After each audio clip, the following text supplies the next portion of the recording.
Say no to Putin, Ukrainians support protests in Kazakhstan.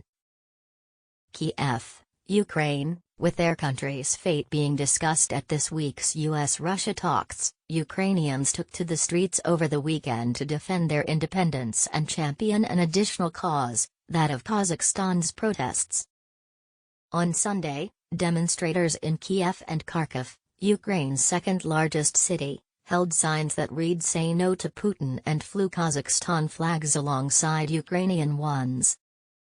Kazakhstan's blue and gold flag also appeared in the winter skies over Kyiv on Saturday, flown from a drone in an act of protest organized by Dronarium, an unmanned aerial vehicle enthusiast community known for political statements.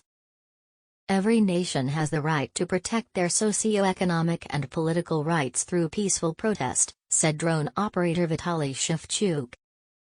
We condemn violence in any form, but we also oppose foreign military intervention in Kazakhstan under the guise of a peacekeeping operation, which is more like punitive action and risks becoming an occupation.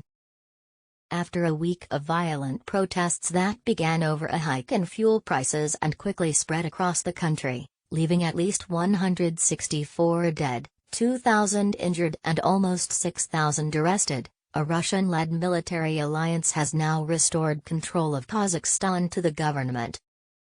The Collective Security Treaty Organization, CSTO / an alliance of several former Soviet states, deployed about 2,500 troops to Kazakhstan to help quell the protest, including Russian paratroopers who are guarding vital facilities and social infrastructure, a Russian Defense Ministry statement said.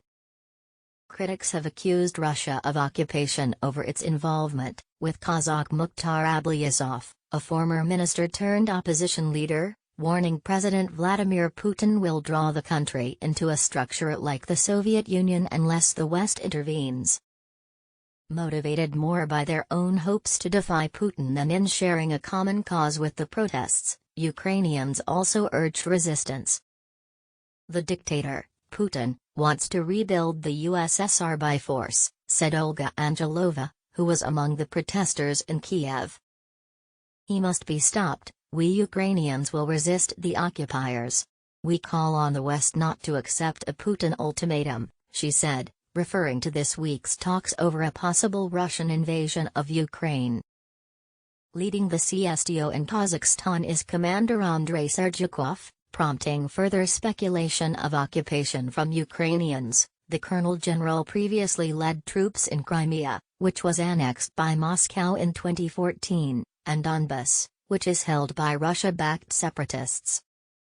As US and Russian diplomats meet this week, with talks in Geneva and Brussels beginning on Monday, the negotiations could become a defining moment in the history of relations between NATO and Russia. Ukraine, however, will be missing from 2 of the 3 negotiating sessions, prompting the refrain "No decisions about Ukraine without Ukraine" to be widely used, including by Dmytro Kuleba, Ukraine's former foreign minister. The current threat comes after 8 years of low-level conflict that has caused the deaths of more than 13,000 people. U.S. Secretary of State Antony Blinken last week spoke of diplomacy and de-escalation, but on Sunday, Washington played down expectations of a breakthrough at the talks and Russia said it would not make concessions under U.S. pressure. Experts are divided over how the unrest in Kazakhstan could affect Putin's position on Ukraine, whether it would avert pressure with his attention now split, or embolden him and make him less willing to compromise. Putin is likely to be smarting and looking for a big win on Ukraine as a diversion from his humiliation in Kazakhstan, said Timothy Ash, senior strategist at Blue Bay Asset Management. U.S. President Joe Biden will likely see the situation in Kazakhstan as weakening Putin. The U.S. will appraise the situation as making it less likely that Putin would risk a crisis on 2 fronts. So Biden is also less likely to compromise. This makes the situation in Ukraine more, not less dangerous. The U.S. has for weeks warned that Russia has stationed masses of troops near Ukraine with the possible intent of staging a new invasion. It is not believed that there has been any significant movement in the last few weeks, and a withdrawal of 10,000 soldiers was reported in late December, but the remaining troops are in positions where they could possibly strike parts of the country. As a result, the US and Ukraine have extended their cooperation on intelligence and security matters. If Moscow does take military action, Washington officials are preparing unprecedented sanctions and have tried to secure support from European allies in the form of similar measures. According to the New York Times, the sanctions would likely be directed at cutting off the largest Russian financial institutions that depend on global financial transfers